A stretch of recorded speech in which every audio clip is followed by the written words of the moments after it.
Clarity, clarity, clarity, and precision, precision, precision is what it's all about. And so there's always more than one way to skin the cat, to use a what? A tired, dead metaphor. Not that anybody wants to skin a cat, right? Okay, so let's go back here. All right, let's look at the assignments for the week. So you're in now, you're deep in writing your essay 2. Who else we got here? So Harriet showed up, Jaime showed up, Ingrid, Alejandro, Adaya. Hi, everybody. Just want to see who's here. Okay, and all you out there who are watching, hi out there that are watching this when it comes out. Okay, so let's go to, and I want to thank, by the way, I want to give a very public thank you to those of you who show up. I know everybody can't show up because people have things going on, but I really appreciate those of you who do, because it makes this possible for everybody. So, okay. Week 10, peer review. Okay, I've got an agenda at the top.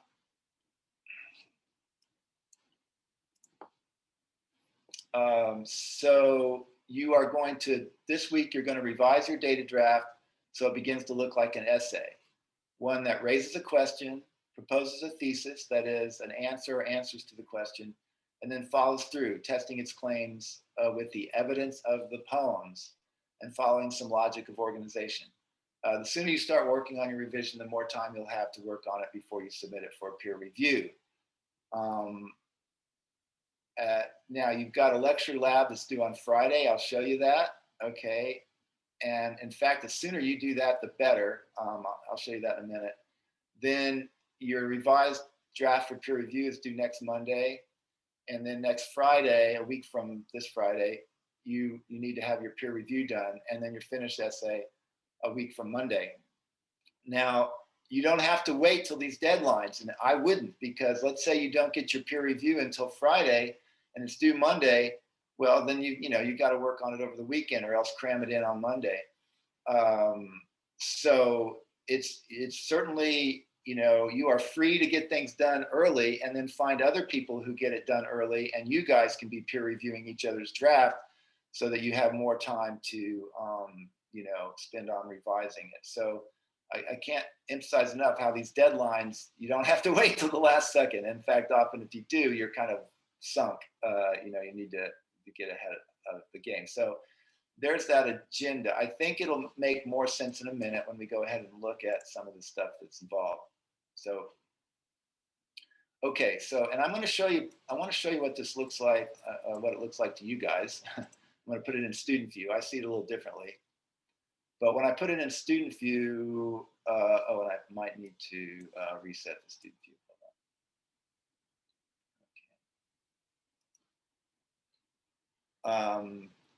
Oh, by the way, there was a little confusion last week. I had 2 versions of the same thing, but I think it worked out. So I guess I shouldn't even mention it because it worked out. Anyway, okay. So I think you might see something like this. Do you guys on your own, if you pull up your own, where you can only see the top one and the other stuff isn't showing completely? You can just yes. Yeah. Okay, so the reason it's like that is because I want you to do it in order. So what happens though, sometimes it's as simple as opening it up. So you open that up and now you can go right to the next thing, okay? That which is to the Zoom session today. Whoops, I guess that didn't work. You guys couldn't even see that, but well, you could read it, But anyway, so then this should go to the next thing. Yeah. But here, watch what happens here. If you don't do this, the lecture lab, and you'll notice I have, this is different because this is due by Friday. Normally your lab write is due on Monday, but it's very important for you to do this lab before you work too much on your, before you finish your draft, or, at least while you're working on your draft. This is, I think, the most important thing you'll do this week. This is, well, let me just read it. Here I model a peer review, and in the process work through some important elements of good writing: clear pronoun reference, supporting claims, creating bridges, proper punctuation and presentation of quotes, and more. I didn't do that. I need to get rid of that. You don't have that, and you don't need it right now. So I need to delete that out of there. I will later. So don't worry about that. But after you watch the videos, reply. So here's where the lab part comes in. Reply with at least one thing you learned from part 1 or part 2, and one thing you learned from part 3 or part 4.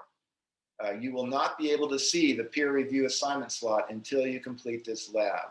So that's how important it is that I want you to get it done before you, so, you know, if you want to start writing your peer review draft tonight, then first you need to do this. And it's going to take a bit. This is going to take you about an hour, but that's okay. It's your lab, because it's about 45 minutes here of, I've got a video. So it's probably the longest thing I'm asking you to watch, but then actually answering it will only take you 10 minutes. So the whole thing will only take an hour at the most.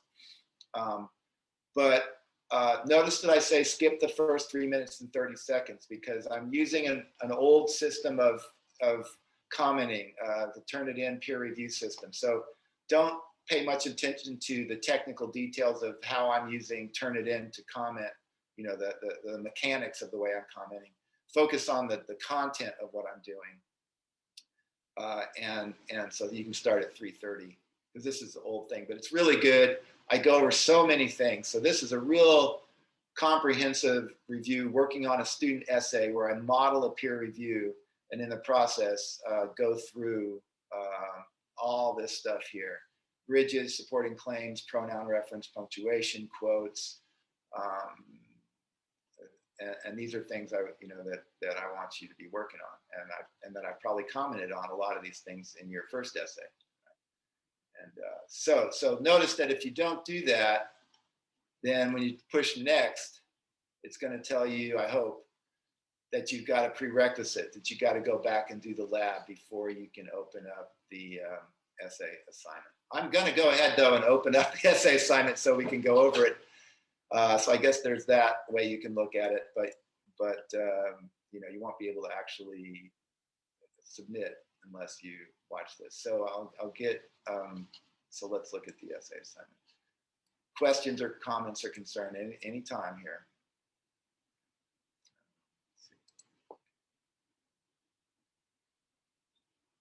Okay. Oh, whoops, maybe I should have put that. Okay, I even have that. You got to get through this before you can see this. Yeah, well, maybe that's all right, because now it'll make more sense. I couldn't move it, but I think that's okay. But let's just review. So here, and this will be something you probably want to come back to.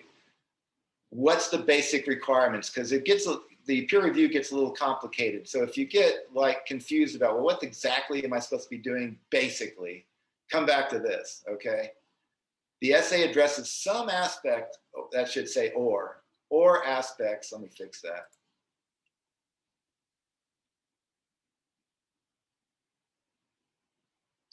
The essay addresses some aspect or aspects of the general question, how does metaphor work, or how do metaphors work? Length, 1,200 to 1,800 words. That's about 4 to 6 pages. Real title, your own. If you haven't noticed, essay 2 is not a title, and I talk a little bit. In fact, I should share some good titles from essay 1. I meant to do that. I haven't done that. But, a title that not only tells us what you're going to talk about, but even gives a sense of what your point is, kind of, and it's fun to, sometimes a title can help you write a paper, and then sometimes your paper has your title hidden somewhere in it. So you can look around and find a key phrase or your main idea or something, and see if you can boil that down to where even your so where somebody reads your title, they actually kind of know what you're going to say just from the title. Works cited page, we've been working on that. MLA format, at least 4 poems discussed, and those poems must be from pages 60 to 94 of textbook and or the bonus poetry anthology that I've provided. And you must refer to the ideas in at least one of the following, and I hope that we can look at some of these today. Either the metaphor in 3 poems, that was optional, I didn't require you to do that one. Freud and the poetic uses of metaphor, what words are metaphor. Freud and the poetic is where it looked at condensation, displacement, imagery, and what's the other one? There's another one.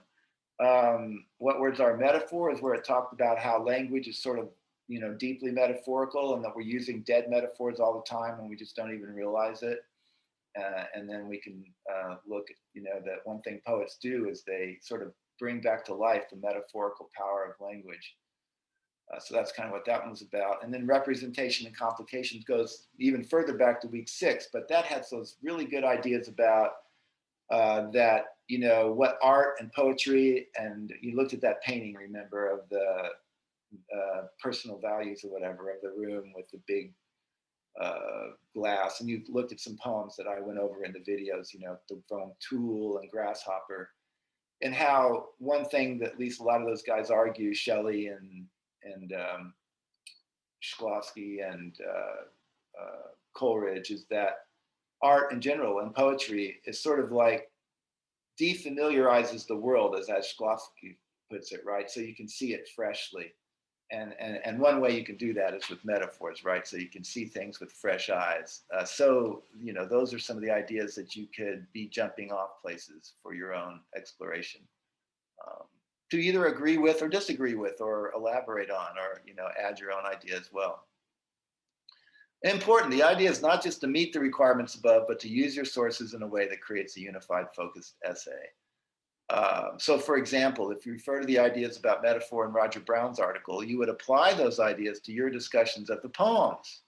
You wouldn't just like tack on a paragraph about Roger Brown's article, but then not actually use his ideas, or some variation on his ideas, or argue against him or something, and do that by looking at poems. You need to apply these guys. You just don't like summarize them and like stick them at the end of your paper because Dr. Dan said you had to do that. You got to pick something that means something to you that you want to work with. And you might find the best way to do that is to get some of these ideas worked out up front. Like if you want to talk about dead metaphors, we'll work that out early on, and then start applying it by looking at those dead metaphors or whatever, or the metaphors in the poems. Things you could do, but you don't have to. Freely use ideas developed in any of our Zoom sessions or any of my video lectures. And these you don't have to put in works cited. You can simply say, we saw in class that blah, blah, blah. Ideas of classmates. Here you should at least in the body of the paper say, so-and-so said in her discussion post of, week 7 that blah, blah, blah. And one thing I want to encourage you to do is bring your own life experience in as a form of evidence. I mean, don't these poems make you feel things or think things or remember things, or have associations from your own lives? And that's a legitimate form of evidence. That's why people read, poems, or why we listen to music and all that, because it echoes things that, it brings to the surface or makes connections with things in our own world. So I think, whereas you still want to provide evidence from the poems too, what those things in the poem make you think is also legitimate evidence, and will get you, make your writing more real, and probably more interesting to you and to your reader. So, avoid other sources. I discourage you strongly from using other sources. I want to see you develop your own theory based on what we've worked on in class. I want to see test your ideas by a close look at the poems. I am not very concerned with, or I'm not really at all concerned with you being like right. I think one reason students kind of sometimes freak out and go and read up on stuff, online or whatever, is because, well, I don't want to get it wrong. I want to know, and then write stuff that they don't even really understand, but that they think somehow is going to be, quote, right. But what I'm looking for when I read your papers is that you are thinking, and you've got an idea and you're pushing it and you're testing it like a scientist. That the essay is kind of like the experimental method. Here is my hypothesis. Let me see if I can demonstrate it by examining these poems and performing thought